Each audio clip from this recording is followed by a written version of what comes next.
NDA ఏదైతే YCP మీద ఒక ఛార్జ్ షీట్ రిలీజ్ చేసిందో అది ప్రజలందరికీ తెలియాలి. ఏదైతే అరాచక పాలన అంతం, కూటమి పంతం, పెత్తందారు పాలనలో నియంత రాష్ట్రం విధ్వంసం.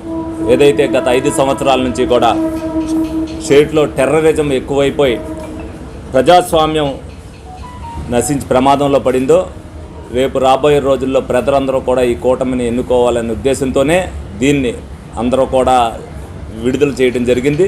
ప్రజలకు తెలియపరచడానికి అంతా కూడా చేయడం జరిగింది. రాజకీయ హింసలు ఏ విధంగా పెరిగిపోయినాయి అనేది మీరు అందరూ కూడా చూశారు. అరెస్టులు చేస్తూ అక్రమ కేసులు బనాయించడం, ఏదైతే మరి రఘురామకృష్ణరాజు గారి కాడి నుంచి కింద సామాన్య మానవుడి వరకు ఏ విధంగా చేశారని మీ అందరూ కూడా చూశారు. అలాగే ఎస్సీ, ఎస్టీ, బీసీ మైనార్టీల మీద ఏ విధమైన దాడులు చేసి ఏ విధమైన కేసులు పెట్టారనేది కూడా ప్రతి ఒక్కరు కూడా చూశారు. అటువంటి మళ్ళీ జరగకోకుండా ఉండాలనేది ఐపీసీ కాదు వైసీపీ కోడ్ని ఏ విధంగా అమలు చేశారనేది రాష్ట్రంలో అందరూ కూడా చూడటం జరిగింది. కేంద్ర నిఘా సంస్థల లెక్కల ప్రకారం ఏదైతే మిస్సింగ్ కేసులు మహిళల మీద ఏ విధంగా అయితే ఆంధ్రప్రదేశ్లోనే ఎక్కువగా ఉన్నాయని చెప్పారో మరి ప్రజలందరూ కూడా తెలుసుకోవాల్సిన అవసరం ఎంతైనా ఉంది. అలాగే మహిళల మీద ఏదైతే దాడులు కూడా 96.4% ఆంధ్రప్రదేశ్లోనే ఉన్నాయి. ఇది కేంద్రంలో ఉన్న 66.4% కంటే ఎంత ఎక్కువగా ఉందనేది మీరు అందరూ కూడా తెలుసుకోవాల్సిన అవసరం ఉంది. అలాగే అస్మదీయ కంపెనీలకు ఎన్ని లక్షల ఎకరాలు ఏ విధంగా దోచిపెట్టారనేది ప్రతి ఒక్కటి కూడా ఇందులో వివరించడం జరిగింది. మేనిఫెస్టో ద్వారా ఏదైతే ఛార్జ్ షీట్లో అన్నీ కూడా పంచబడటం జరిగింది.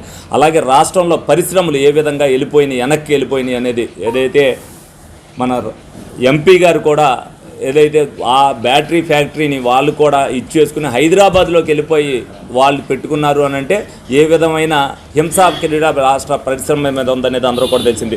అలాగే రాజధాని విషయంలో ఏ విధంగా ఇచ్చేస్తూ వైజాగ్లోనే రాజధాని పెడతానని చెప్పి 3 రాజధానులు ఉండాలని ఏ విధమైన ముక్కలాటలు ఆడాడనేది ప్రజలందరూ కూడా గమనించారు.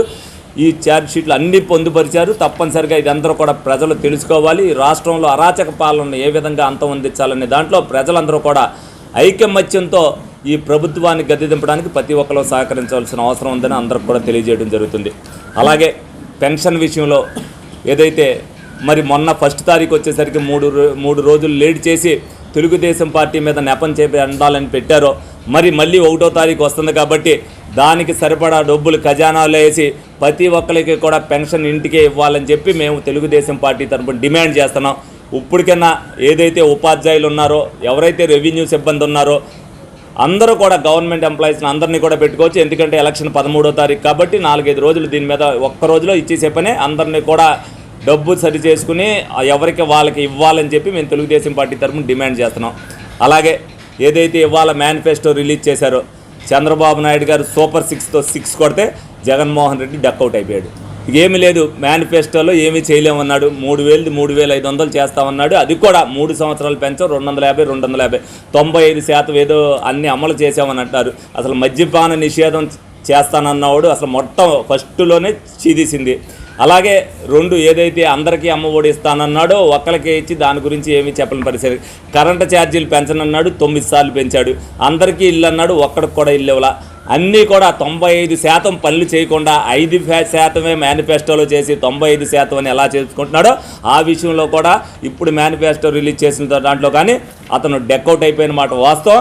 ఎందుకనంటే ఇది ఇక టీం పనిచేయదు అనేది ప్రజలందరూ నిర్ణయించారు. ఈ టీం తప్పుకోవాల్సిందే. కొత్త టీం చంద్రబాబు నాయుడు గారు, జనసేన, బీజేపీ టీం రాబోతుంది అధికారంలో. కానీ ఈ సందర్భంగా మీ అందరికి కూడా తెలియజేయడం జరుగుతుంది.